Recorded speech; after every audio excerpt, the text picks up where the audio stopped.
Assim fica bem melhor. Parece a minha casa.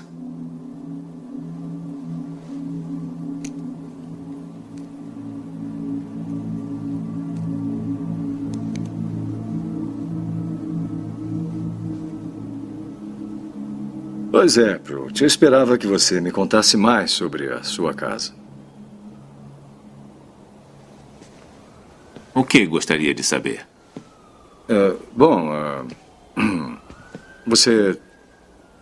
Você tem família em Capax? As coisas em Capax não são iguais aqui, Mark. Em Capax, nós não temos família, como você imagina. Na verdade, a família seria non secure em nosso planeta, como seria em muitos outros. Em outras palavras, você não conheceu seus pais?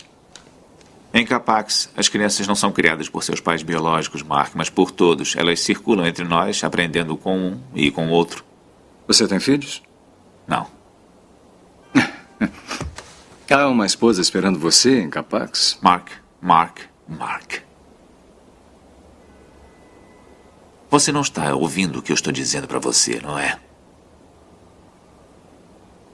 Não temos casamento em Capax. Não há esposas. Não há maridos. Não há famílias. Entendi. E a estrutura social? Governo? Não precisamos disso. Vocês não têm leis? Nem leis, nem advogados. Como saber o certo e o errado? Cada ser no universo sabe o certo e o errado, Mark. Mas e se uma pessoa fizer uma coisa errada? Assassinar alguém ou estuprar? Como vocês punem? Deixa eu dizer uma coisa, Mark. Vocês humanos, a maioria, adere a essa política de olho por olho, vida por vida, o que é conhecido no universo como estupidez. Até o seu Buda e o seu Cristo tinham visões diferentes, mas ninguém deu muita atenção a eles, nem os budistas, nem os cristãos. Vocês humanos. Às vezes é difícil imaginar como chegaram até aqui.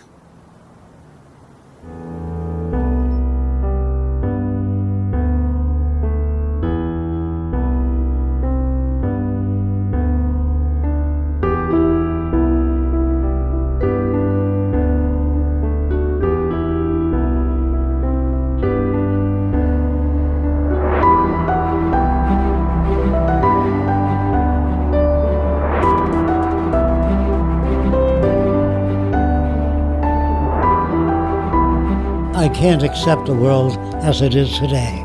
So I do everything I can to build a world of sustainability for all people.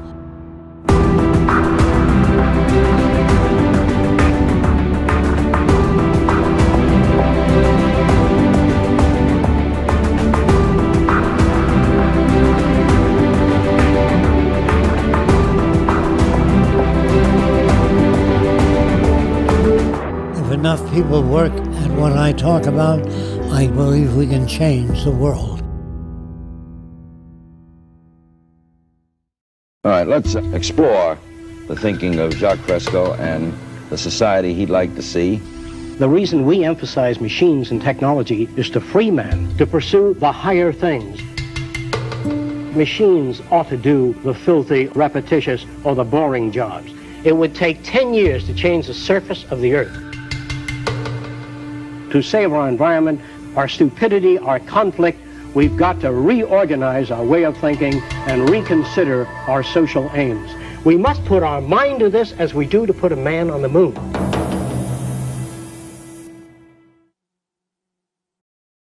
Like many kids, when I was 6 years old, I dreamed of flying in space. I'm old enough that back then, the only astronauts were Flash Gordon and Buck Rogers. Watch guys will blast them to pieces before they land.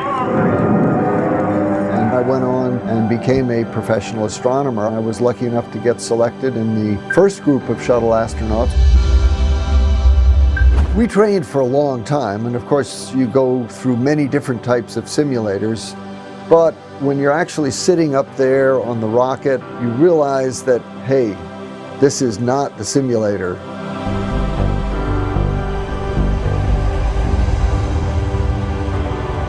The whole vehicle is shaking a little bit on the pad. And then you hear this roar down beneath you, and the whole shuttle tilts forward a little bit. And then as it comes back to the vertical position, then all of a sudden, wham, the solid boosters ignite. And there's an incredible vibration and noise. And for the next 2 minutes, there is just so much power that you're sitting on top of.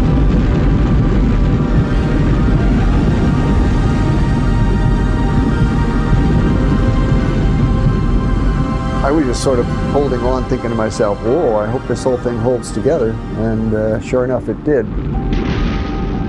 Of course, by that time, looking out the window, the blue sky has already turned to the blackness of space. And I can see in the distance the coast of Africa coming up into view, and I always remember that feeling on my first flight when I realized, wow, you're in space.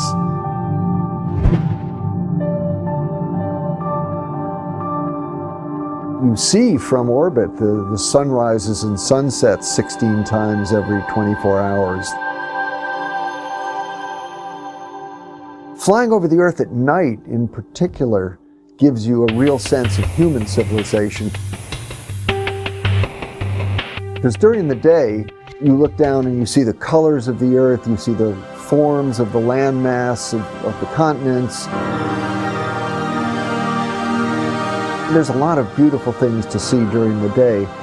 There's also the view of the impact that humans have had on our planet, and that can be pretty scary. Over the course of 11 years of flying, I watched as the Amazon jungle was continually being deforested. At night, you constantly see agricultural burning all over the world. So you could see harbors being silted up. You could see in Africa how the tree line would go up every year. And of course, we know about global warming and what we're doing to the atmosphere. That's the other thing that you really get a sense of from space, is how thin our atmosphere is.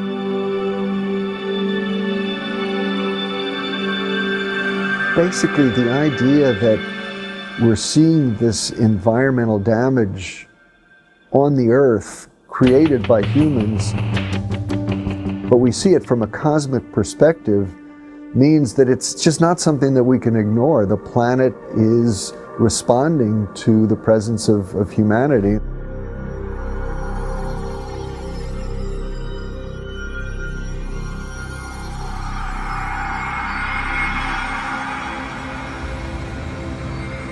The Earth is a very small stage in a vast cosmic arena. Think of the rivers of blood spilled by all those generals and emperors, so that in glory and triumph they could become the momentary masters of a fraction of a dot. Think of the endless cruelties visited by the inhabitants of one corner of this pixel on the scarcely distinguishable inhabitants of some other corner. How eager they are to kill one another. How fervent their hatreds. Our posturings, our imagined self-importance. The delusion that we have some privileged position in the universe are challenged by this point of pale light. Our planet is a lonely speck in the great enveloping cosmic dark. In all this vastness, there is no hint that help will come from elsewhere to save us from ourselves. From ourselves.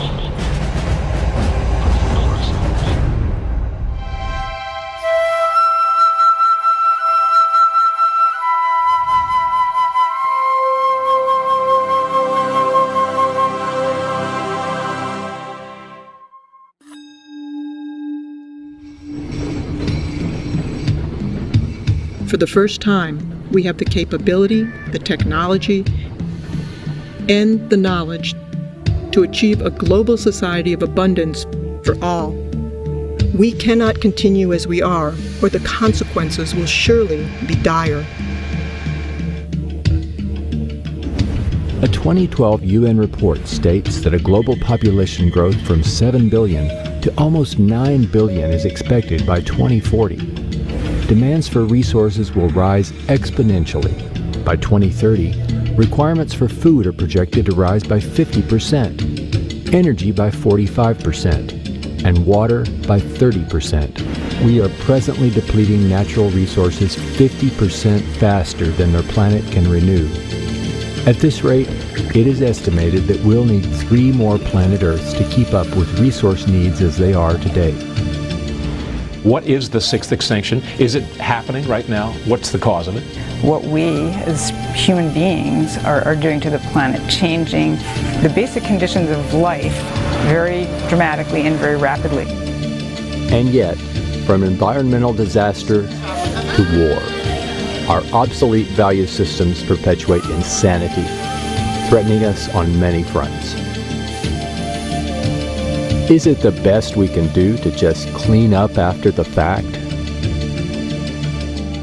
Are politicians capable or even competent to manage the world around us? Speaker, let me explain. The Prime Minister. Are we simply incapable of anticipating and planning for our future? Are we innately flawed in ways we can't change? Why not just use firing squad? We often hear that human nature is fixed. It's only human nature. And our worst qualities are inborn. How are they going to stop being criminals? Oh, nonsense. They were born that way, and there's no use trying to change them.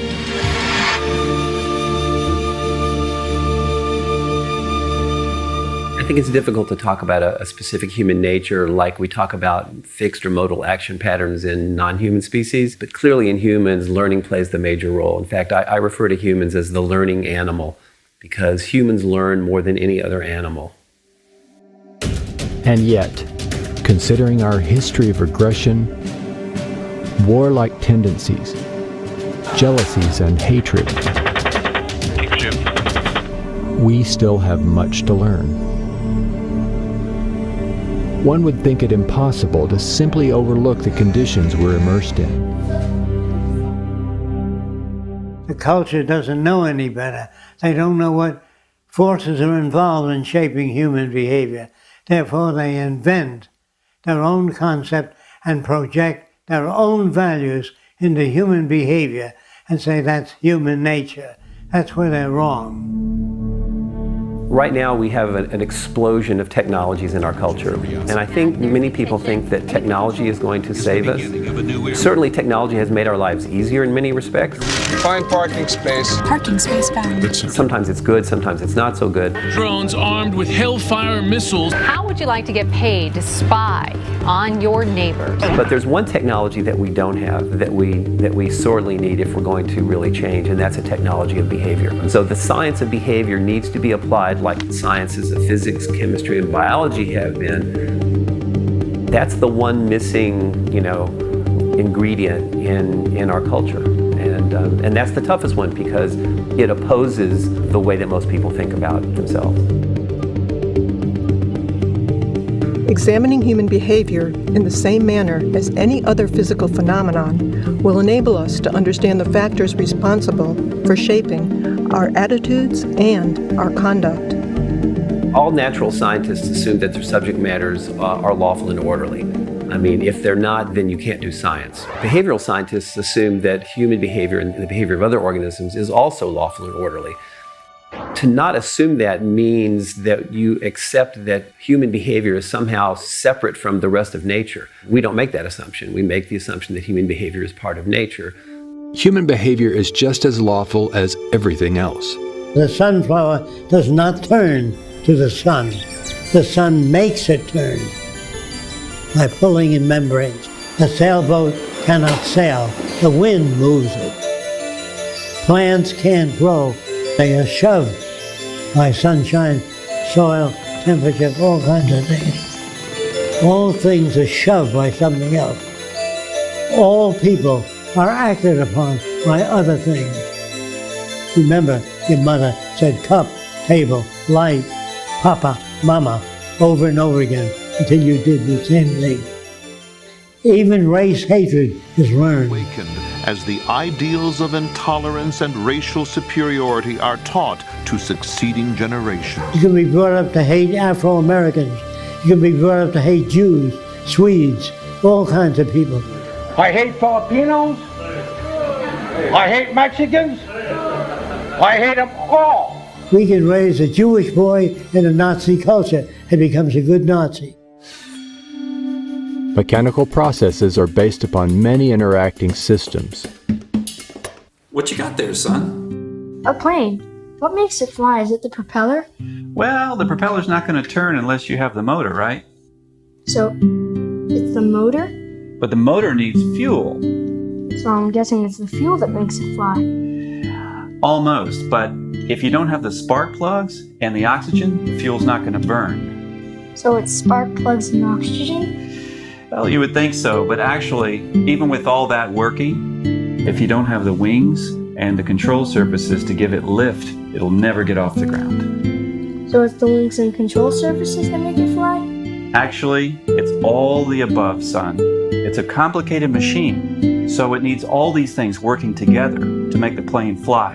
That's a lot like other technologies and even human behavior. So it's all those things that make it fly? Exactly, kiddo, exactly. Just like mechanical systems, our behavior has no single cause. God gives people good blood and bad blood, and there's an end to it. Our behavior is generated by the many interacting variables that we encounter. The environment can never be the same for any two individuals. And that really counters claims that people make when they say, well, you know, I have 3 children and they were all raised in the same environment, but they all turned out so different. Well, by that definition, the same environment refers to the house they lived in or the parents they had. There's no such thing as the same environment. If you have 2 kids, one is 4 years old and you play with them, and the 7-year-old is standing there with her lower lip, you say, what's the matter? The kid goes like that. And then when you're making jealousy and envy, that's where it comes from. But from a scientific perspective, the environment really consists of the moment-to-moment interactions between your behavior and those events, both inside and outside you. So the environment is in constant flux. You put the young kid on your lap and the older kid, say, I love you both. You never play with any one kid or have a favorite. You say, you can go to a movie, but you can't because you didn't do your homework. When she falls down the stairs, you have a grin on your face. You know what I mean? Not that you're bad, but you feel you've been mistreated. Even our concepts of aesthetics and beauty are often attributed to an intrinsic quality, but closer investigation reveals that these perceptions vary greatly from place to place and throughout history. I think notions of aesthetics and beauty are for the most part learned. I mean, all you have to do are cross-cultural examinations of what people consider to be attractive and beautiful, and you'll find that they differ widely from culture to culture, and sometimes they differ widely within the same culture. There's people who wear brass rings around their neck. They stretch their neck. If you took those rings away, the head would fall over, and they call that beauty. On some of the islands I went to visit, if the girl had a buttocks that stuck way out, that was beautiful. The other girls were nothing. But even a girl might find herself shut up in a cage until she's put on those 265 pounds that make her almost, but not quite eligible for marriage in her country. I know there are suggestions that there are genetic contributions to what we think is beautiful, but I think the most parsimonious explanation we can have for what constitutes beauty to a given individual has to come from that individual's environment, the culture they're raised in. If everybody had a nose a foot long, you'd have surgery done. There is no such thing as beauty. It's all projection. If you marry the most beautiful girl in the world, and she turns out to be a pain in the butt, that face becomes ugly to you. Some researchers are posing that genes, rather than upbringing, determine if someone might become a criminal and even a murderer. If you ask people to tell you what determines whether they become a doctor or a lawyer or whatever profession, most people will agree that it has to do with your upbringing. You know, the influences from your parents, from teachers, from others, and not genes. Genes don't determine that you become a lawyer or a doctor. Genes don't give us a value system or a process level by which we operate. Well, genes don't shape our behavior. The genes themselves were shaped by our evolutionary history, but our behavior alone is squarely shaped by the environment that we're exposed to. Behavior does not occur in a vacuum. It is always dependent on considerable environmental input. I wanted to know whether men have a natural attitude toward women or do they learn it. So I went to some island years ago. But the interesting thing about the islands is they wore no clothing. And I never saw a male stare at the female body. Children swim nude when they're babies, boys and girls together. There was no peeping Toms on the island. There was no pictures of nude women up on the wall in their huts, because it was a normal thing to be nude. They said to the girl, "Me like you," and they stroked her from the top of the head all the way down. But they didn't go for the breasts. Men go for women's breasts in this country because they're taught, hey, get a load of that chick. And whose fault is it? It's not the Democrats' fault. And it's all Obama's fault. Of course, the traditional notion, which is one that gives the individual personal responsibility and autonomy, is one that gives the individual credit for his or her behavior, and also, on the other hand, blames the individual for his or her behavior. Blaming people for their behavior is one of the most detrimental things of our so-called advanced culture. Their behavior is shaped by the culture they're brought up in. And of course, that's built upon or based upon an assumption that we are free and we freely choose our behavior.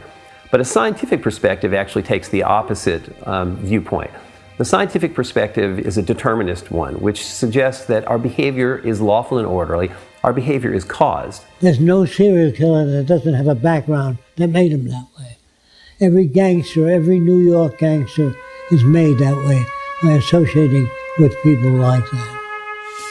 Our social and legal systems blame and punish the individual. Yet these attempts to modify conduct by punitive means ignores the person's background and surroundings, which shape that behavior to begin with. From old school prison gangs to disruptive street gangs, it's a dangerous mix for staff and inmates alike. Research shows that learning also changes the physical and chemical structure of the brain. Obviously, there are many contributing factors, but genes play a small role in comparison to the effects of the overall environment on how we learn. No Chinese baby was ever born speaking Chinese. Did you know that? They had to go to school to learn the language. No French baby was ever born speaking French. No matter how many years the parents spoke French, they have to learn it. Our cerebral cortex is really built on plasticity. Our behavior is very malleable and very adaptive. We're the most adaptive creature on the planet. And if you look at the history of humankind on the planet, you can see that we've learned to adapt to every single environment on the planet. The only difference between a preacher and a thief is the environment they're reared in. We don't come to our own conclusions without any outside influences. We don't change our minds. Our minds are changed by events.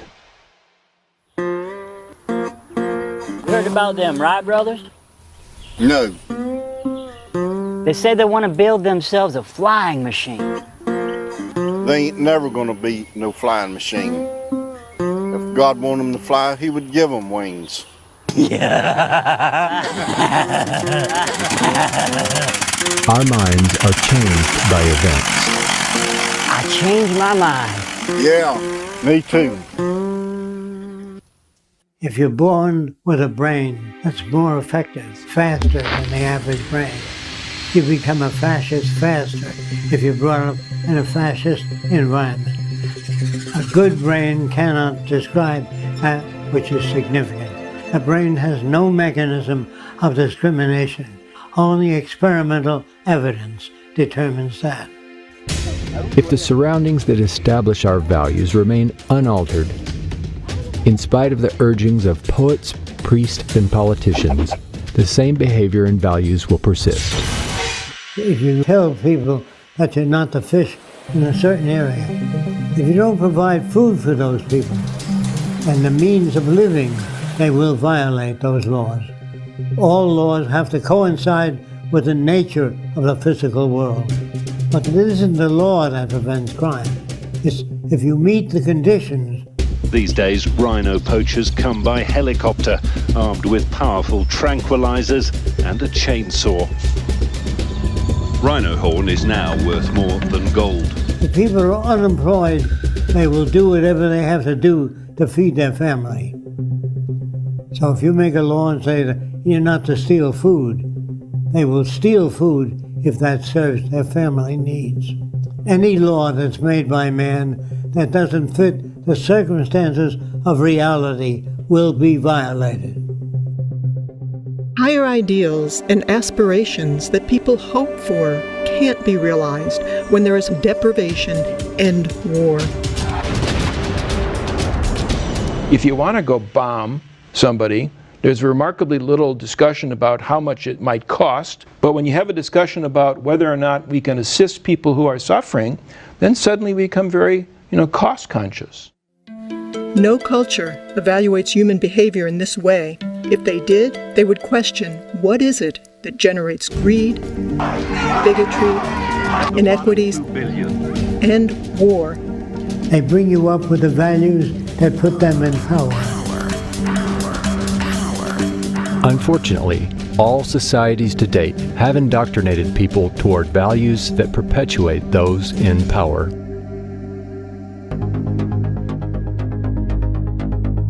So, let's investigate the key factors governing the lives of people and nations. Money and the values, behaviors, and consequences it produces. Time and sales data. Split-second stats.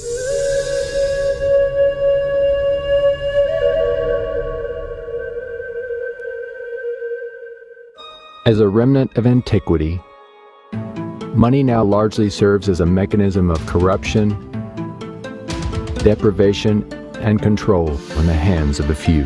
It's corrupted everything. I mean, every institution that we live in is corrupted by money. What's fascinating to me is that we can become enslaved by something that we've created. Not physically, but just mentally enslaved by a notion that was invented by humanity. It is archaic because I think we've grown past what money can do.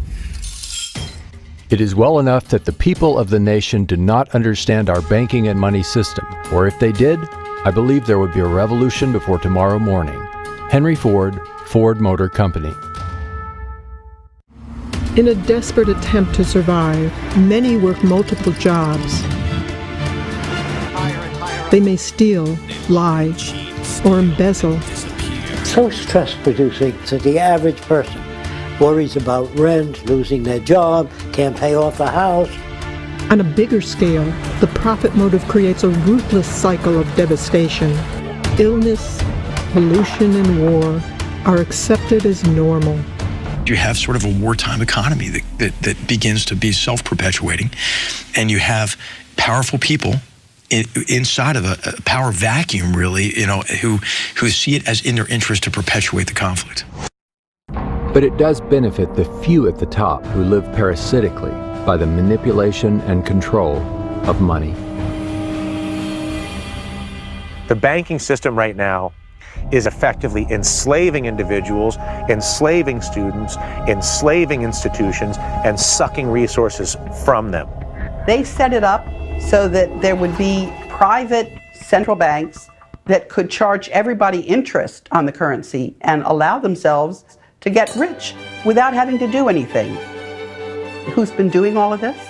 It's a group of bankers, the Federal Reserve System, That's a private system. The Fed is a private bank owned by private stockholders. Do not let the name Federal fool you. In 1913, which is when Woodrow Wilson allowed the Federal Reserve System legislation to be passed, most of the Congress people had gone home. This legislation turned the central bank system of the United States over to the Federal Reserve Board, making them the only group that could issue Federal Reserve notes or U.S. dollars. President Wilson, he regretted that. He said that he had just sold this country downstream. A great industrial nation is controlled by its system of credit. Our system of credit is concentrated. The growth of the nation, therefore, and all our activities are in the hands of a few men. We have come to be one of the worst ruled, one of the most completely controlled and dominated governments in the civilized world. A government by the opinion and the duress of small groups of dominant men. President Woodrow Wilson, 1916. It's a fiat system that we operate under, and it's actually someone punching numbers on a computer somewhere. That is how we manufacture money today. There's nothing backing it, there's nothing behind it. When government spends more than it collects in taxes and needs money, it does not print its own money, but borrows from the Federal Reserve in exchange for U.S. bonds, which the Fed provides at interest. When people and corporations want money, they go to banks as well. The system is rigged. If a bank buys a $100 bond, the bank gets to lend out 10 times that amount, or $1,000. They created the extra funds from nothing. No money, gold, or anything to back it up. The bank also gets back the loans with interest for all the money lent. Money is created this way from the simple signature of a borrower with the promise to pay it back. And to make matters worse, very often people are paying the amount back many times over due to the interest. This is the process by which individuals, companies, and governments acquire money. It is respectably referred to as fractional reserve lending and is used globally by most other banking systems, keeping people and entire nations in perpetual debt. So if you just keep printing dollars with no backing, at a certain point, people lose confidence in the currency, and that's what's happened. The banking system right now is in the business of manufacturing risk by creating debt for individuals and people. And so there is the risk that those people will not pay that debt back. But the liabilities for the risk have been and continue to be assigned to the U.S. taxpayer in the U.S. currency. We're now sitting in a situation where the world's currencies are about to crash. Nobody knows how long it's going to take, but the Federal Reserve System has been printing dollars like there's no tomorrow. You have what is effectively a criminal enterprise based on the manipulation of people's attention, resources, and time in order to extract value from them. They're stealing money from us that way. They're stealing the result of our efforts and our labor.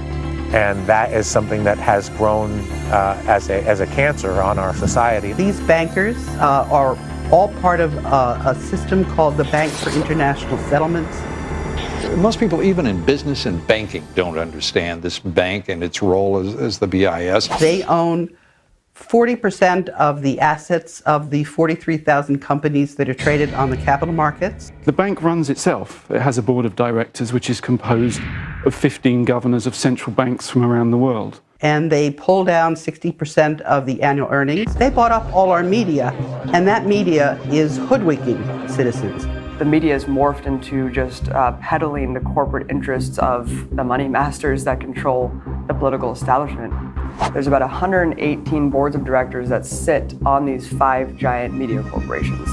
And they all serve different boards, of Monsanto to weapons to food. So when you have all these interests bleeding together, it's that much harder to differentiate what interests you're seeing laid out in the mainstream media.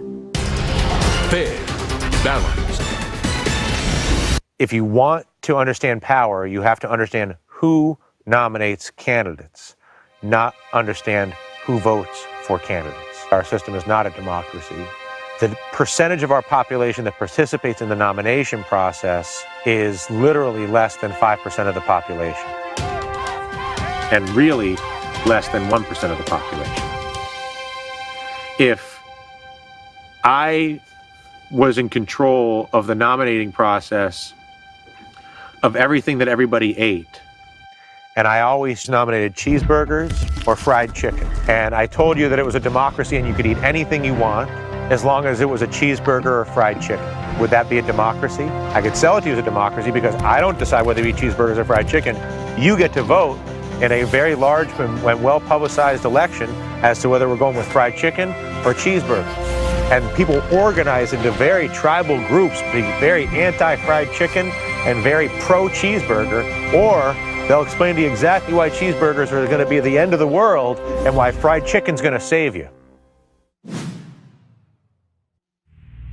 Those who can afford it hire lobbyists who essentially buy politicians. Most of the time, either party will suit their needs. Definition of a lobbyist in the United States is someone who advocates for someone else and is getting paid for it.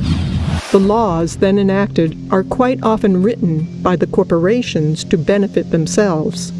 Professor Thurber sees an underground explosion in lobbying and estimates the industry actually brings in more than $9 billion a year, exceeded only by tourism and government. The reason that we aren't changing things right now is the banks have lobbyists in Washington in numbers I've never seen. Lobbyists are strictly there to buy access. They are not there to enhance the democratic process. Families and working people just don't have that kind of representation, power, or influence to look after their needs. They've designed the system to reinforce and, in a sense, finance themselves based off of special interests. Everything that was around in 2007, 2008 that we get so scared about, the mortgage-backed securities, the credit default swaps, the other derivatives, they still exist. They absolutely do. And yes, there's higher capital requirements for the banks, so they can't be as leveraged, but those are not that high. And if we don't have a media that's providing who's really like writing these bills and passing this legislation and what it's all for and who it serves, then we're living in an illusion. Well, I think that generally the laws in this country are written by the wealthy and the powerful, because I think by definition that's who controls the legislatures and the commanding heights of the power system in this country.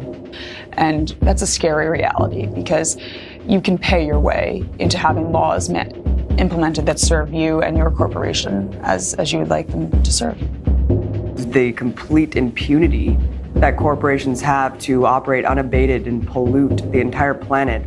A major spill of toxic coal ash is raising questions again about the safety of water and the government regulators overseeing industry. There's zero accountability. Other than slap on the wrist of a couple fines here and then. Slave labor to the exploitation of resources on the planet. The slap on the wrist of industries that pollute, cut corners, and violate policies will continue as long as it's profitable to do so. JP Morgan paid $13 billion in fines last year. If you have that much money in order to just pay fines, and they put away $19 billion for paying fines. JP Morgan is paying $410 million to settle charges with the government, but JP Morgan is not admitting any wrongdoing. Goldman Sachs settled early on in this case for $550 million without admitting wrongdoing. UBS has agreed to pay about $50 million. Under the terms of the settlement, UBS did not admit any wrongdoing. Well, I think that people commit the crimes that they're in a social position to commit. I think it was Bertolt Brecht that asked, which is a greater crime, to rob a bank or to own one? And I think as we've seen from everything from the savings and loan scandals to the Wall Street meltdown, that all too often the owners of the banks are frequently looting the institutions that employ them. They commit all manner of illegal acts, and yet they're very rarely prosecuted for them. And throughout history, there's been very little, I think, pretense that the government has always acted as an agent for the wealthy class. Yes, there might be idealistic politicians that got into the game to change the world, but if they're good, any good at their job, they're no longer changing the world. They're serving the interests of their donors if they want to rise in the world of politics. They say, write your congressman. Who the hell is this jackass that you have to write? He should be at the forefront of technology and knowledge. You don't have to write him. I'm sure most of you have flown in airliners. You don't have to write the pilot saying you're flying at an angle. Straighten out, God damn it. He knows his business. That's how he got the job. The people in Washington are lawyers and businessmen and can solve no problems. If the bottom line and it's a profit-driven world, then those interests are going to be served first and everything is going to be secondary. And that's the sad reality of it. There is no value system that's put out there that is actually beneficial to humanity because it's based on consumerism and profit making. And we use artificial pumping in animals to make them grow faster. So if you can multiply the cells of the chicken faster, you can sell it sooner. But does that have an effect on the human body? They don't worry about it. They worry about the sale of chickens. Wealth is going to the rich faster than any other time in history. The success of the industrialized world has been dependent on the failure and the lack of development of the developing world.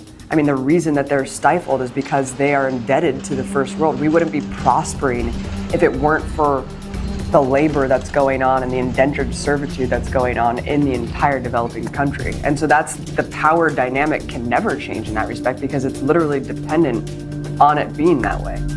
The dirty and dangerous work done by children. The jobs down in the pits are typically reserved for teenagers with only tree limbs to brace the mine walls. The risk to them is real. Rich governments like to say they're helping poor countries develop. But who's developing who here? Each year, poor countries are paying about $600 billion in debt service to rich countries on loans that have already been paid off many times over. And then there's the money that poor countries lose from trade rules imposed by rich countries. Altogether, that's more than $2 trillion every year.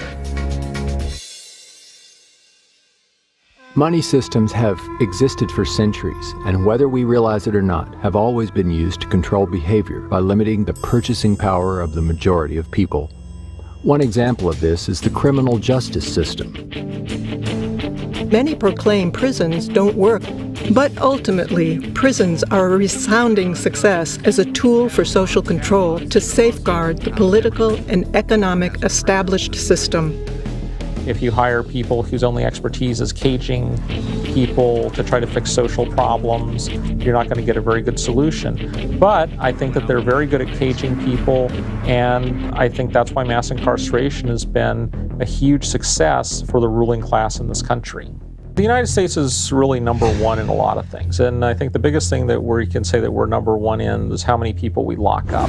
And the United States has roughly 5% of the world's population, but we've got 25% of the world's prisoners. China has 4 times as many people as the United States does and half as many prisoners. The United States has more prisoners than the Soviet Union did at the height of the purges and the collectivization in the 1930s and the infamous Soviet Gulag. Poverty is a vicious cycle, rarely escaped by the poor. Studies found that scarcity can reduce mental capacity and cognitive performance. In children, it affects their brain development and memory.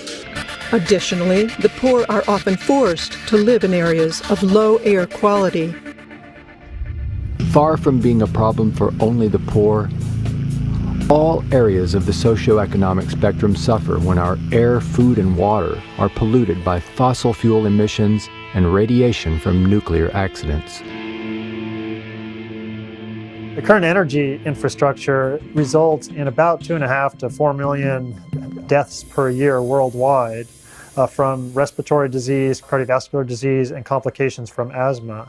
We're in downtown Beijing, and the pollution readings have once again gone off the charts. Readings are around 25 times World Health Organization standards, including 50 to 100,000 deaths per year in the United States and 16,000 alone in California. The economic system that we're living in today is destroying the planet because it is based on an unsustainable model. We're seeing proof of that right now. The current energy infrastructure, which has been going on for a long time, has resulted in the accumulation of greenhouse gases and particles that cause warming of the Earth's climate. And the Earth's climate is warming at a rate faster than any time since deglaciation from the last ice age. In addition, higher CO2 levels, CO2 is an acid. It dissolves in water, becomes carbonic acid, and has resulted in the acidifications of the oceans, and this is destroying coral reefs.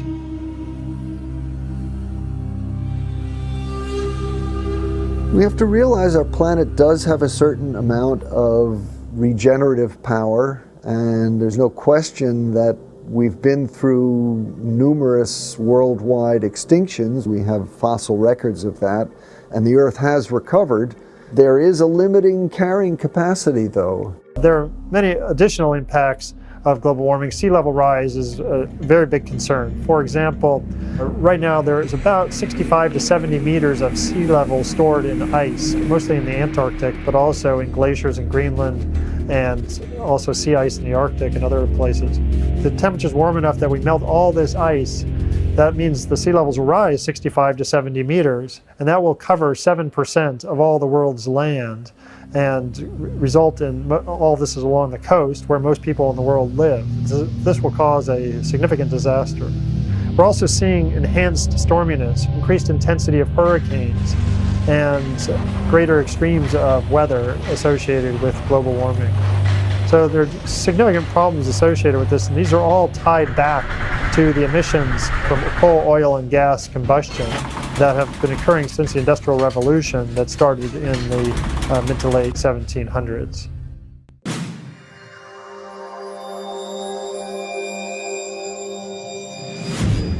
It is probable that war itself could be our undoing, let alone the environment. Our brutal, competitive behaviors are not human nature, but simply a result of scarcity, making us all competitors in the fight to attain what we need to survive. And while scarcity is naturally occurring, it's also intentional in industries and governments for profit and national interest. As long as nations are immersed in scarcity, we will continue to have conflicts between people. Crimes, murder, and other violence, to all-out war, the ultimate expressions of human stupidity. The ground shook in the U.S. bombardment. Bomb the heck out of them. These behaviors must be surpassed if we wish to survive. The bombs on them. It's the best recruiting tool for Al-Qaeda. This guarantees the cycle of violence will go on. And with our technological ability to provide for all, we must take steps towards a different approach. Or the endless cycle of booms, busts, and war will continue. Let me just say, no, peace in our time. Wait a minute ago.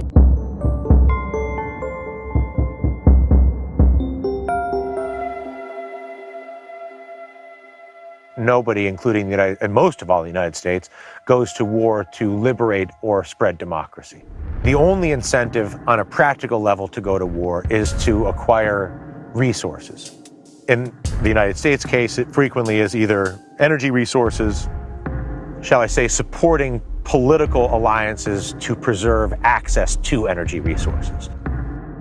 Smedley Butler, a U.S. Marine Corps General Major who was the most decorated Marine at the time of his death, stated it well when he wrote, I spent 33 years and 4 months in active military service, and during that period, I spent most of my time as a high-class muscle man for big business, for Wall Street and the bankers.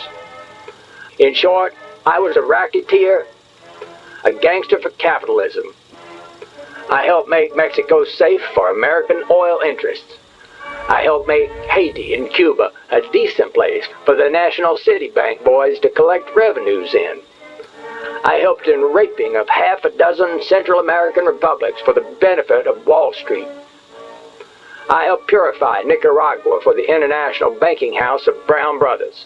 I brought light to the Dominican Republic for the American sugar interests. I helped make Honduras right for the American fruit companies.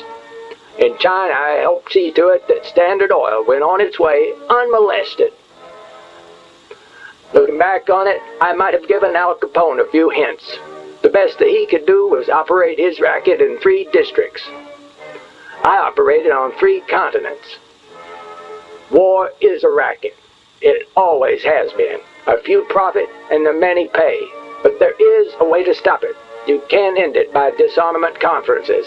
It can be smashed effectively only by taking the profit out of war.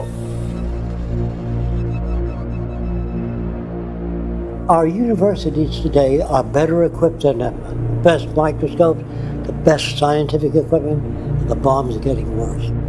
The wars are getting worse. Killing is getting worse. You don't need to kill people, bomb cities. There's something wrong with our culture, very wrong. To blame any individual or corporation does not get at the root causes of the problems. The structure of our socio-economic system itself has everyone out to meet their own needs, creating a predatory, competitive environment. Attempting to find solutions to the monumental problems within our present society will only serve as temporary patchwork, prolonging what is quickly becoming an obsolete system.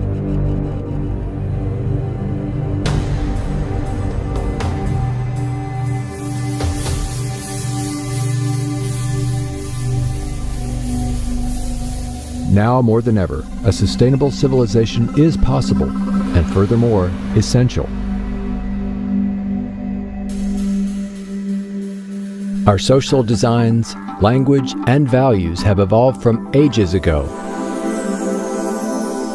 The reality of scarcity in earlier times shaped our behaviors and remains deeply entrenched in all cultures today. The history of civilization is a story of change, and this includes our social systems as well.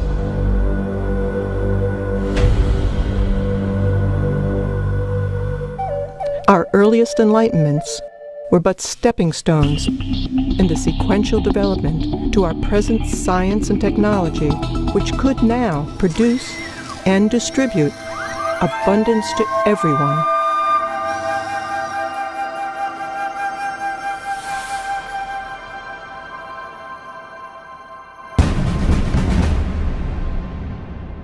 There's no question that many jobs simply aren't coming back, but probably the biggest single driver of that is the way technology is racing ahead. If we continue on current paths, the next 10 years will be even more disruptive than the last 10 years because the technology is accelerating faster. If you keep laying off people and putting in machines, which is happening in the auto industry, they pick up the whole car and turn around, shove the engine in, and moving people out. There comes a time when millions won't have the purchasing power to buy cars. That's when the system collapses. But all of our growth is associated with increased consumption, increased use of energy and other resources. And when you ask economists, well, what's the alternative that enables us to continue to be prosperous without destroying the natural environment on which we depend? And they don't seem to have an answer for that. There's no solution within the present day type society.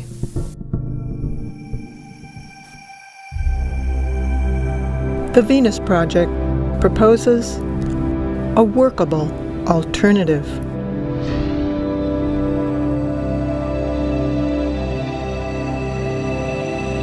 The aim of the Venus Project is to secure, protect, and assure a more humane world for all through the application of technology and cybernetics with human and environmental concern.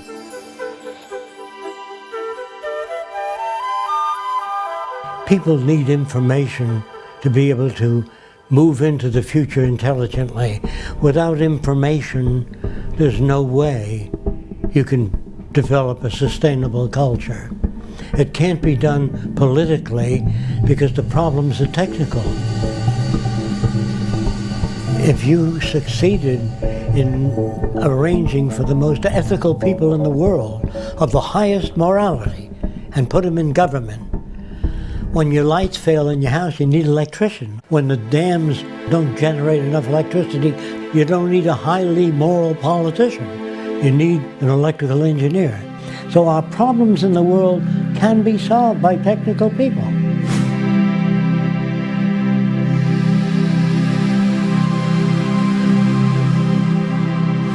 What science does provide for us is a great deal of information about the implications of the different options we have. So science helps us make better decisions by informing those decisions. And that's why it's a shame to turn away from science in the public arena. Science is not an emotional way, not a wishful thinking way, but a rational way of seeing what the connections are. That's what science is about. How could that not apply to everything? Well, the scientific method, quite simply, is a process by which you can try and distinguish what accurately describes the universe from what doesn't. It involves several steps. Often, of course, you make some supposition or prediction about what phenomena might result based on some theory. But then, most importantly, use empirical data, testing. You test your idea in a way that's falsifiable. When they said to scientists, can you put a man on the moon? The answer was, I don't know. They go, how do you find out? Well, we have to put a guy in a centrifuge and spin him and see when he conks out. Then we know how fast the rocket can go. It can't start out at 7 miles a second. The guy would flatten out. After they try all these, then they say, this is what we have to do to get a man on the moon. You have to perform additional tests that are more selective to determine, in fact, how accurate your idea is. And science continues by the process of continual testing your ideas.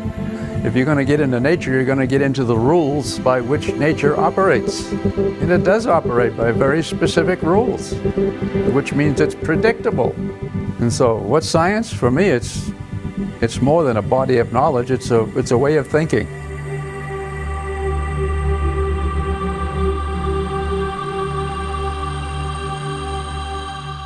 Now, language itself is subject to interpretation. When you say something, it goes through my filters and comes out a little different than what you mean. Now, if you had that in the scientific world, engineering world, when engineers talk to each other, they use physical reference for their language. If they all interpreted what they think the other guy meant, you couldn't build bridges, they'd collapse. So in medicine, when a doctor says hemostat, the nurse doesn't hand him a towel, she hands him a hemostat. So that language is very precise. The thing about science is it's independent of culture, religion, language, everything. That's why scientists from around the world can work together. We all speak the same language. They're talking specifically. A wonderful thing about a blueprint, if you give a blueprint of an automobile to Italy, China, France, they all turn out the same automobile because it has uniform interpretation. I was just giving a lecture about two very important results which vastly disagree. What did the two groups do that vastly disagreed? They decided to work together. And their interest was determining what nature tells us, not what they wanted to be true. There's no Chinese way of building airplanes. There's a mathematical way. Oddly enough, we've never applied the methods of science and engineering on a global scale to achieve a more just and equitable social arrangement. Our failure to do so leaves us continuously on the brink of oblivion. Scientists were never asked to design a society without automobile accidents. They were never asked to design a city that's self-sufficient. You know, you took the Manhattan Project, they were supported, so they built the atom bomb. We're working on the wrong things.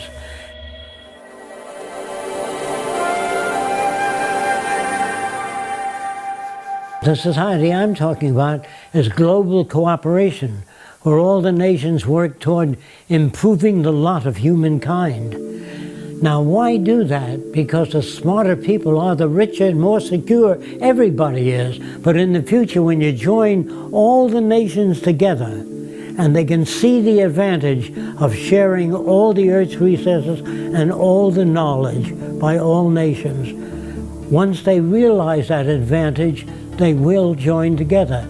If they do not, they'll kill each other. That's what endless warfare has led to. Brigandage. What else could happen?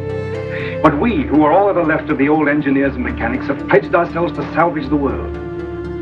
We're the last trustees of civilization when everything else has failed.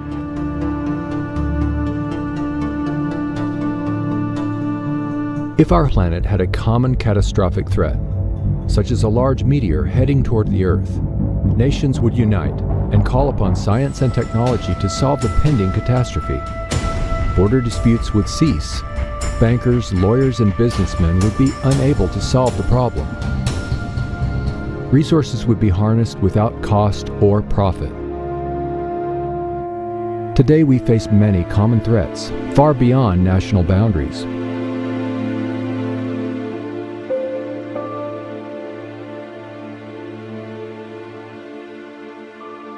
In the world today, we have enough resources to solve most human problems.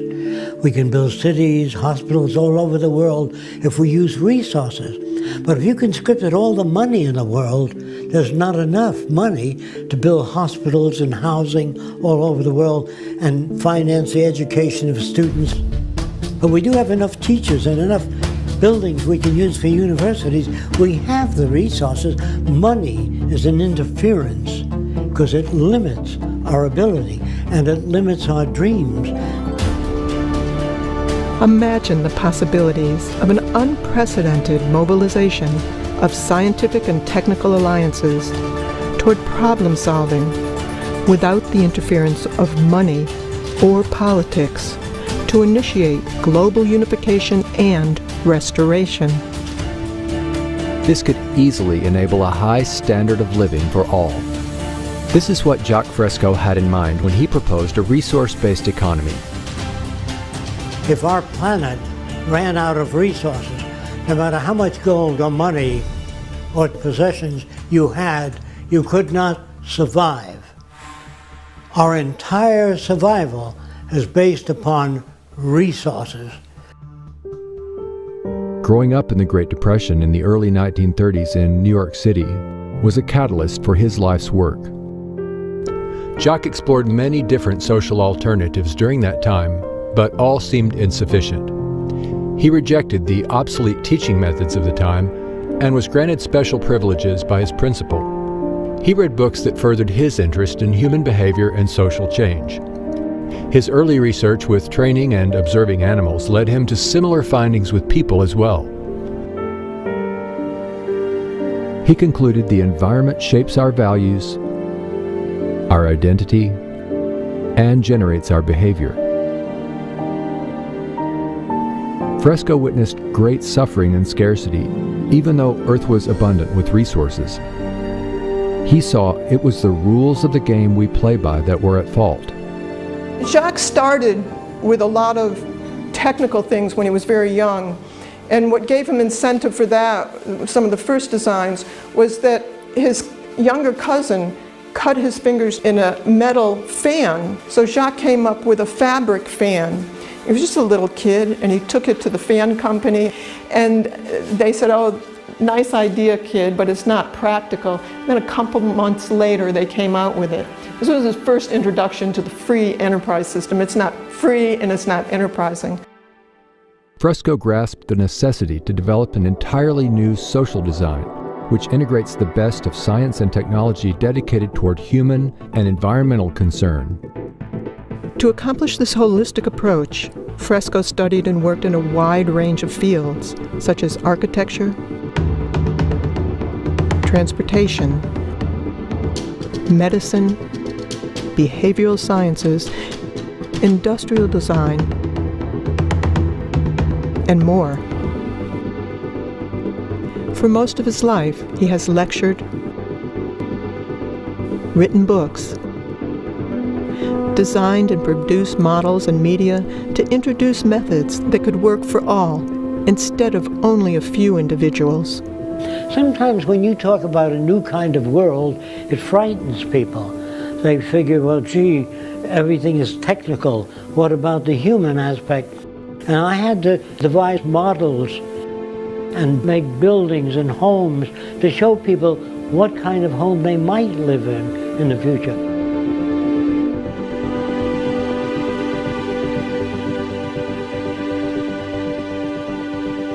I really don't know what the future will be like, but there are possible alternatives, thousands of different alternatives.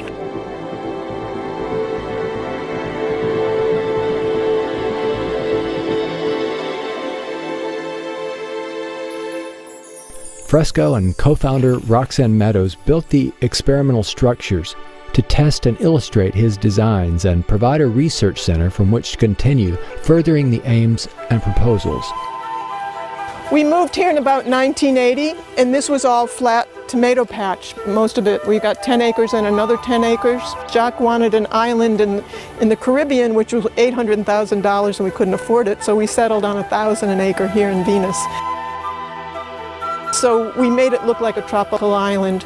We planted hundreds of palm trees and fruit trees and dug the waterways. And then the animals came. You know, we have deer, lots of alligators, bear, fox, raccoons. So it's really living in harmony with nature here. This is kind of an example of what the outskirts of Jacques City would be like. There would be one building very close to another building, but there's so many trees in between that it looks like you're living in a forest. So what the Venus Project really wants is to unify all the nations of the world toward common goals, such as clean air, clean water, non-contaminated food, and make that available to everyone.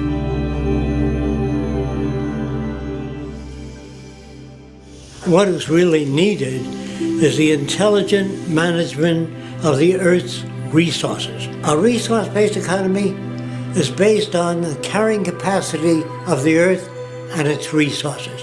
If you don't work in terms of existing resources, you're working in some metaphysical plane. In a resource-based economy, all resources would become the common heritage of all the world's people, and access to the necessities of life would be for all the world's people. There would be no more monetary systems or trade, barter, or any other system of human servitude. A resource-based economy allows social advancement and worldwide reconstruction in the shortest time possible. Under scientific scales of performance, we can provide everybody with more than they need. I'm saying that the average person in this Venus Project will live better than the wealthiest people today. But first, you take a survey of the Earth's resources. You don't leave it up to the opinion of somebody or a group of people. You find out what you have, and that gives you the parameters of what you can work with. So you find out where your technical personnel are, where your water is, where your arable land is, the health of the people and the needs of the people, and you build according to that. That will determine where your hospitals go and everything else. A resource-based economy operates as a balanced load economy. This means avoiding shortages and overruns, thus optimizing efficiency and conserving energy. There would be no excesses and little waste. It would be balanced to the environmental conditions and human needs. For instance, there would be no houses without people in them, or cargo trains traveling empty or stored in freight yards dependent on the business cycle for their use. This also ensures natural resources are not depleted as in our present system. Here's where I got the ideas from: the human body. The brain says, if I do all the thinking, I want most of the nutrients. Then the lungs would say, just a minute, if I don't oxygenate the blood, you couldn't work as a brain. So the brain says, all right, I'll give you whatever you need. And the liver says, if I don't filter, the brain and the lungs will die. So every organ gets whatever the hell it needs. And so you have a system that works.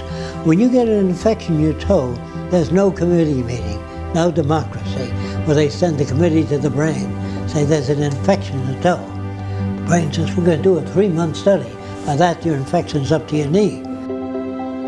To achieve the intelligent management of resources, technologies are used to monitor and track goods and services. This is similar to industrial processes of today, but updated to equitably distribute goods and services to all. This is the basis for a total global systems approach. I can imagine an abundance economy where robots do most of the work, where our food, our clothing, our shelter are created by machines. And I think it's very realistic for us to completely eliminate absolute poverty worldwide, not just in the United States, by the year 2035. Nobody needs to starve ever again. That could be an enormous milestone that is achievable because of technology. When we computerize everything and start producing things and make things available, it'll be too cheap to monitor. With the most capable computers, we can arrive at more appropriate decisions on a global scale. I have no doubt that machines will eventually be assigned more and more decision-making. For example, Years ago, a pilot would look out of a plane and says, I think I'm about a mile high. But today they have Doppler radar, and they know exactly how high they are. So we don't want human guesswork anymore when a machine can do it. So I see the future as using very sophisticated computers that make decisions. Now, how do computers make decisions? They have their tentacles out into transportation, agriculture, so they can tell you when the soil is depleted, when it has less water, because it has sensors built into the soil. The computer will be connected to weather departments, earthquake zones, everything. So I feel that eventually government will become computerized. Today, the world's fastest computer is in China. The Tianyi supercomputer is capable of 33.86 quadrillion floating point operations per second.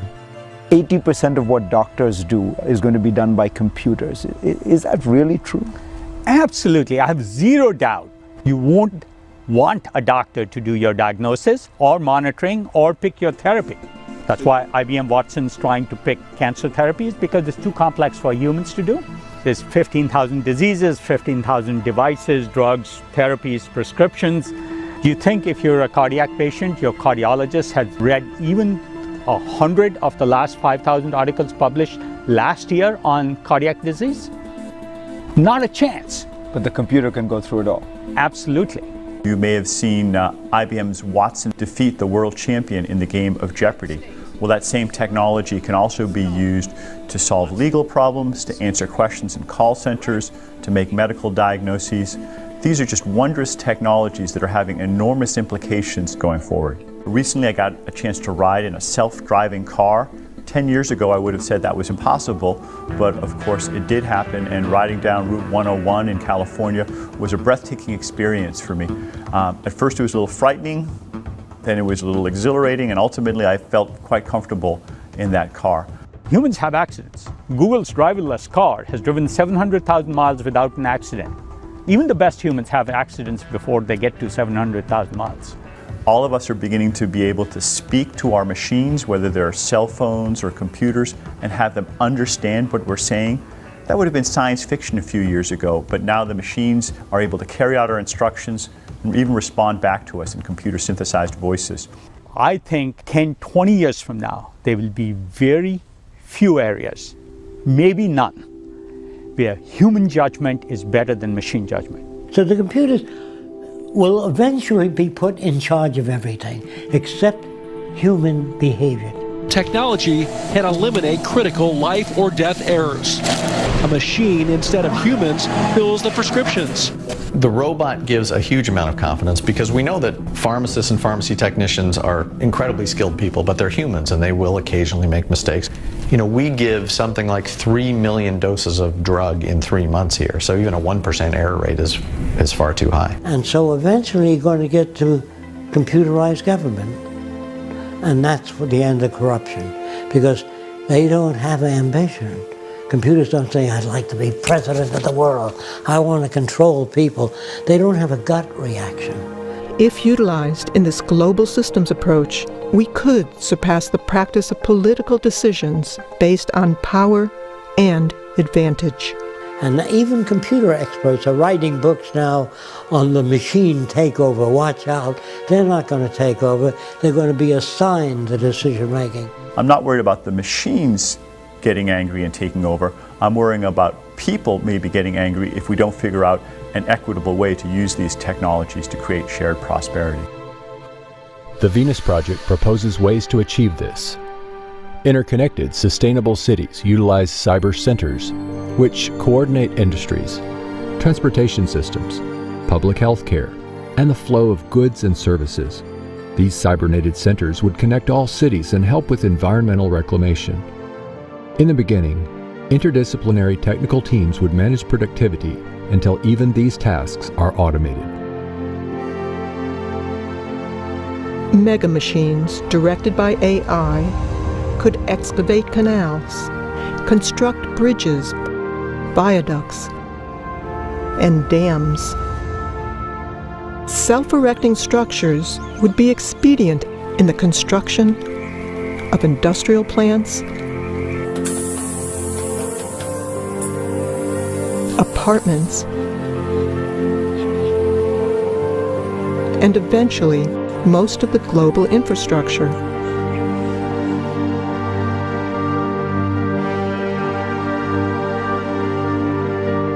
We study all the negative effects before we build anything. So there's a whole group of engineers and computers doing long-term studies of all the negative retroaction. With the threat of climate change, we may be forced to take large engineering feats. The Venus Project proposes automated canal diggers to bring rising seawaters into below sea level deserts, enabling them to bloom. The cities would only use clean sources of energy. Some say this is not possible, but even today, Professor Mark Jacobson is demonstrating otherwise.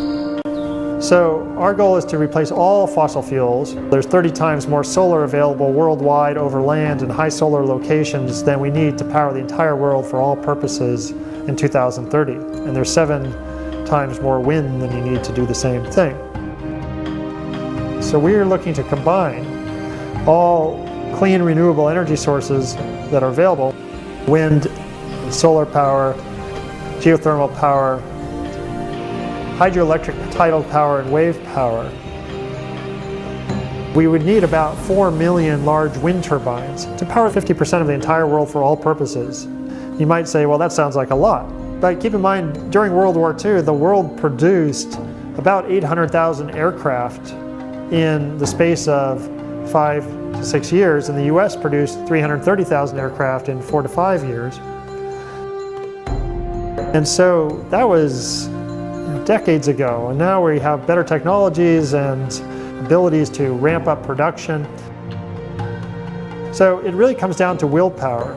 It's not a technological or economic blockade to solving this problem. It's really a social and political blockade.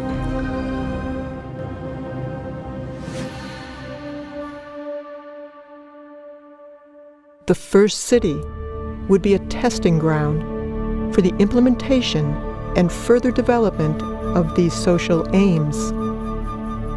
The first city would be a huge research center, making automated systems for the next city, making the first city better as well. It would be a place where we would disseminate information. We'd have movie studios, be making gaming, computer animation, a lot of different media to get to the public. It would be like a university city. We would have instructions as to what sustainability really means for the future. The cities of the future are circular, not because I like circles. It's because you only have to design one segment of the system and then reproduce it in pie-shaped sectors, and that would be the most economical way. When you build suburbia, it's spread out, and you have to travel one way to the dentist, the other way for shopping, another way to the doctor. The system is self-contained. There are wind generators. All the rooftops are solar generated. All of the garbage and waste is recycled under the ground, underneath these roadways. All of the roadways contain piping running up and back, and we use all that hot water to operate the air conditioning and the needs of the city. Now these are where the residential district is. If you work in the medical center, you can live here if you choose to. So this is essentially a collection of variations in houses. Your house will vary to suit your needs. Fresco's designs are a showcase for the harmonious coexistence of nature and technology. Now, some people don't like living in individual houses. They prefer living in apartments because there's a gymnasium, drama group, discussion group, recreation of all kinds. So the skyscraper in the future will offer more of the amenities. So this is your recreational belt. There'd be art centers, music centers, recreational areas. These are bicycle paths. There are tennis courts, and these are golf courses. But the golf courses contain a clubhouse with all the golf clubs, so you don't have to bring anything out to the golf course. You stay there, play golf. When you're through, you leave your clubs there. These are access buildings where anyone can access books, a violin, musical instrument. Anything that they want is free and available. These are your research centers. Everything studied in these areas is to improve your standard of living and everybody else there. There would be no lawyers, no bankers, no ad agencies, no insurance people, no salespeople. Without money, you don't need any of those things. So you could go right into solving the problems that all of us have. That's what we'd be working on. Today, we're fighting over people who have different values, and we're fighting over scarce resources. In the future, you won't have to do that. You'd be working cooperatively to improve the standard of living for everyone. A lot of people think that I want to give people things for nothing, and that's going to spoil people. The fact that you're born in America, you'd have nothing to do with the airplane, the telephone, the railways. It's all here. And you're lucky because you inherited that, just being born here. That doesn't spoil you. So there's really no basis for crime.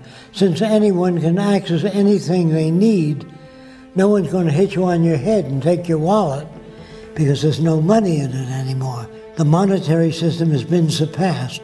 And when we have that kind of abundance economy, most of us will be able to spend most of our time doing the things we enjoy doing. The kinds of things that you might have seen the Athenians do during their golden age. They had human slaves take care of their basic needs.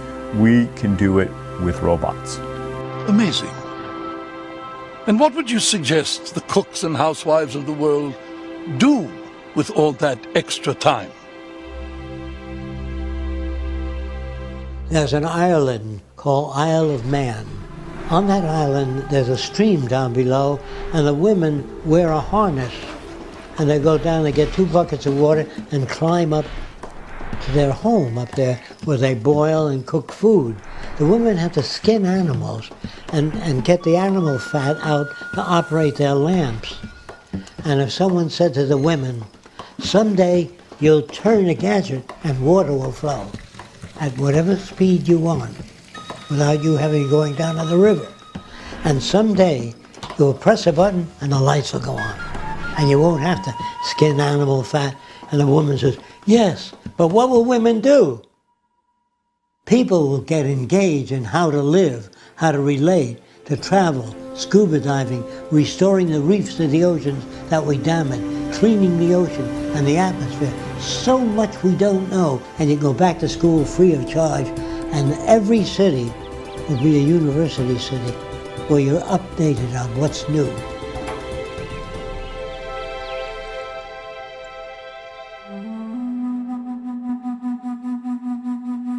We would re-examine everything, from our social arrangements and building processes to our value system. Let's explore how this new social concept would work within a resource-based economy. It's not just architecture, it's a way of thinking.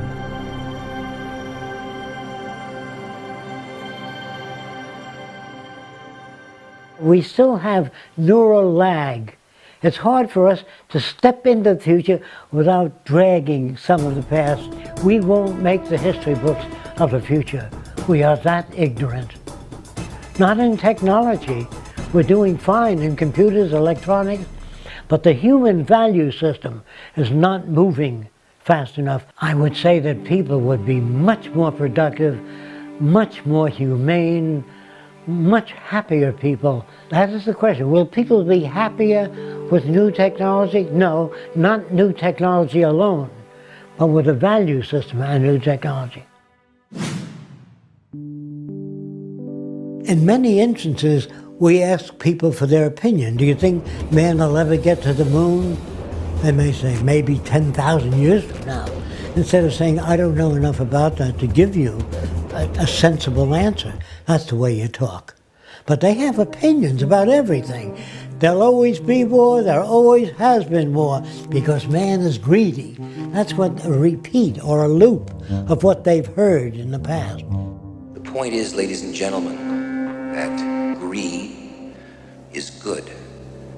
Greed is right. greed works. People are reinforced in this culture to be greedy. The more you have, the more you abuse other people. In order to get what you have, you're looked upon as being successful. You admire the people with money that have those things. And they usually get it off other people's backs that they abuse terribly. So you're not born being greedy. People think that you can't change human nature. If you couldn't change it, we'd still be living in caves. So obviously we're undergoing change. So human nature is not fixed. And greed is brought about by scarcity or lack of resources. Well, there are some animals that are very docile. The cows on the next field, they wouldn't hurt each other at all. But when we approach them with oranges, because there's a scarcity of oranges, they start bucking each other. So it's really a matter of scarcity. What the Venus Project is trying to do is eliminate scarcity and produce abundance. And for the first time in history, we can do that because we have the technology to be able to supply people with whatever they need. Some people believe that there's such a thing as human intelligence. Remember that an intelligent electrical engineer of 75 years ago could not get a job today. So what you once called intelligent was intelligent at that time within that frame of reference. It's an ongoing process. Now, what is the real meaning of intelligence? The ability to extract significant information from any situation. I would say it depends on the next 20 years. We'll know whether there's intelligent life on Earth. Depends on what we do about the environment and what we do about the human problem. Poverty, hunger in the world, sickness, and waste of resources. If we learn how to manage the Earth's resources intelligently, we can overcome most of the problems in relatively short time. Creativity is taking known systems and putting together in unique ways and adding few things to improve the product.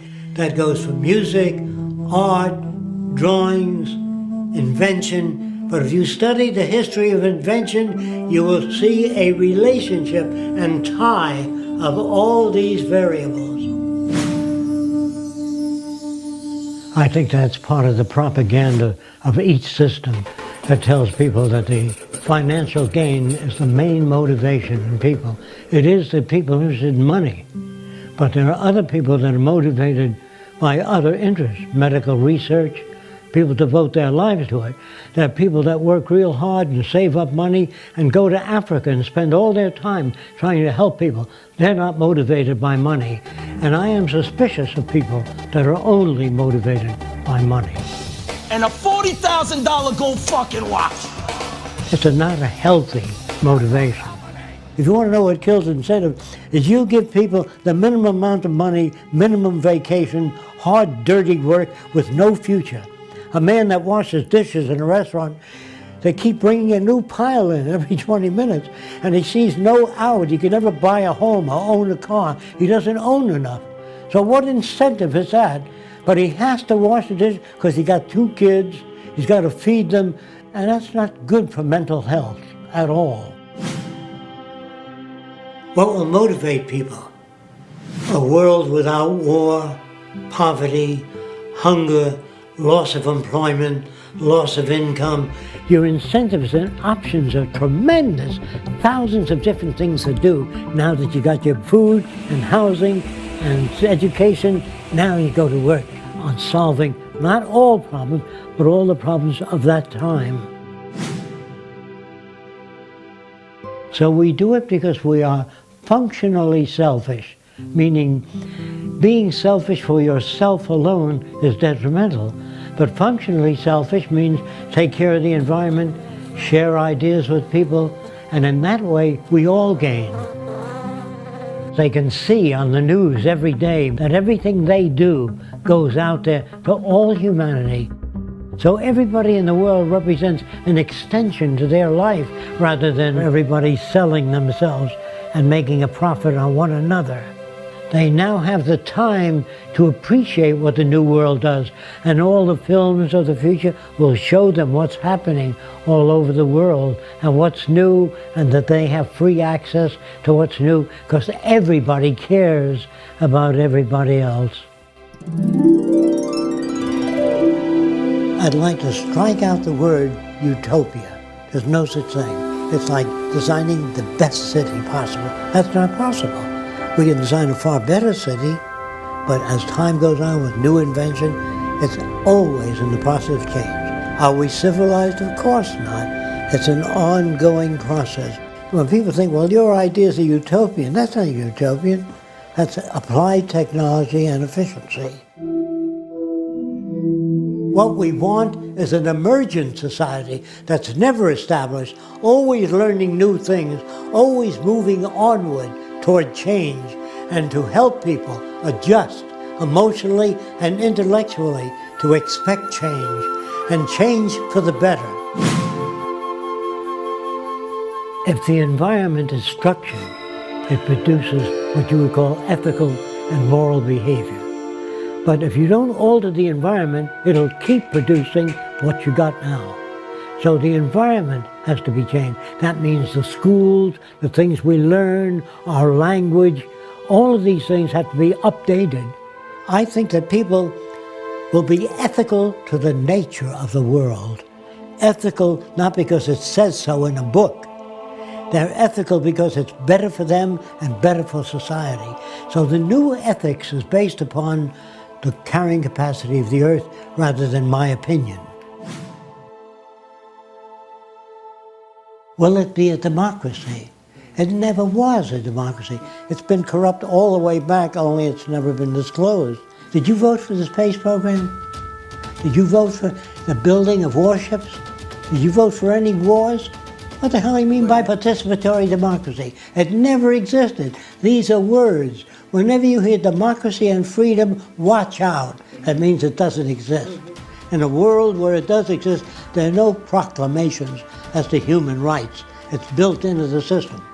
Black studies, women's studies are all part of a system that hasn't achieved that. In the future, for example, if you said, you know, there ought to be more kindness in the world and more cooperation, they would say, how do you do that? If you have nothing to offer, they say, why do you make noises? They would not accept that as anything sensible. Emotions are superfluous to the task. Your feelings in the future, all emotions will be translated to an action pattern. You'll do medical research on how to develop bones that are getting weaker, how to strengthen them, how to improve the health of people. When emotions are translated to deeds rather than this. Now, another thing that really confuses people is the word love. Well, what would happen if you live with a replica of yourself? How long do you think you'd be together? How soon would you crash? So do you love yourself all the time? Of course not. How can you love another person? You only love certain things about people and certain things about yourself. The word love will disappear in the future and be replaced by a newer definition called extensionality, meaning enhance one another's lives. But I love you are just empty words that manifest nothing. It's how people behave to one another that indicates love. There's another thing that's very dangerous, claiming to be aware or conscious. You hear that all the time, at least I'm conscious. Well, I usually meet with those people and I say, where is your liver? I'm not sure. How fast is the blood moving through your veins and arteries? What area of the brain controls creativity? What area is responsible for emotions? What do you mean by consciousness? The human being on top of the Empire State Building can see a 3-foot ball, but a chicken hawk can see a dime and see whether it's heads or tails. The term used, consciousness or awareness, is limited to your senses. So we can never be conscious. We can grow in degrees. and understand perhaps a little more about many more things, but we never can achieve consciousness because we don't see gamma rays, cosmic rays. We don't see all of those things without instrumentation. Religion has an old book with a lot of myths, packed with myths, and it doesn't change every year. Consider this. A scientist has a book on astronomy. Every year that book undergoes change. If you have a book on electronics that's 2 years old, it's obsolete. So they undergo change. But here's a minister with that one book under his arm. A real simplistic interpretation of the earth. And it caters to what people fear. What happens after death. What happens now is that myth and superstition is pervasive, not because we don't have better ways of understanding things, but because people want to believe things that make them feel better. Then they tell you in school that everything in nature has a purpose. You know, what's the purpose of life and all that. So they say the purpose of the eyebrows is to deflect sweat off to the side. That means there's a designer. Now, what's the purpose of coughing and sneezing? To infect other people? They say the purpose of horns on an animal is to protect itself.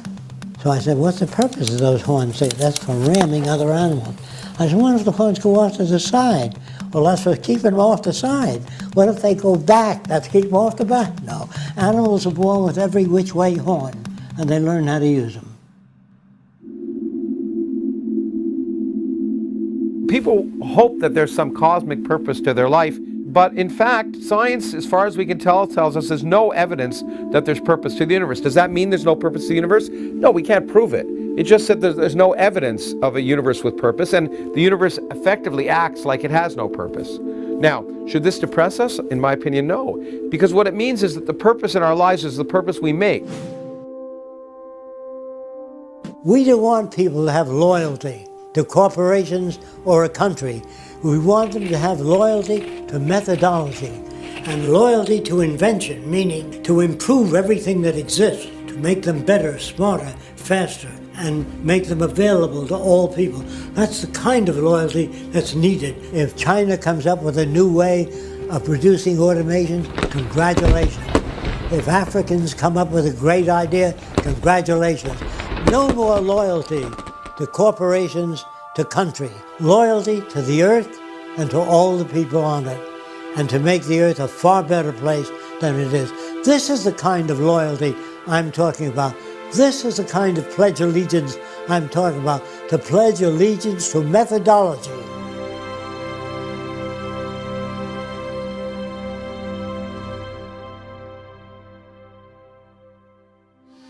If we manage to arrive at a saner future, the tasks will be about solving problems common to all people. We have to anticipate that the earth is our salvation. If we don't take care of it, no matter how many churches you build, we will starve to death and kill each other. The real challenges are producing abundance, reclaiming damaged environments, sharing and creating innovative technologies, and improving communications between people. I know we can build a far better world without war, without most crimes, without the need for prisons, and without the need for money. We can surpass that. We have the technical ability to make things available to everyone.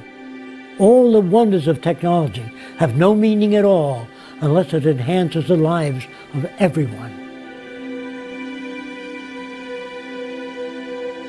The vision of applied science can serve the common good. And though this goal has eluded human civilization for centuries, the possibility of a better life for all will depend ultimately on the choices we make today.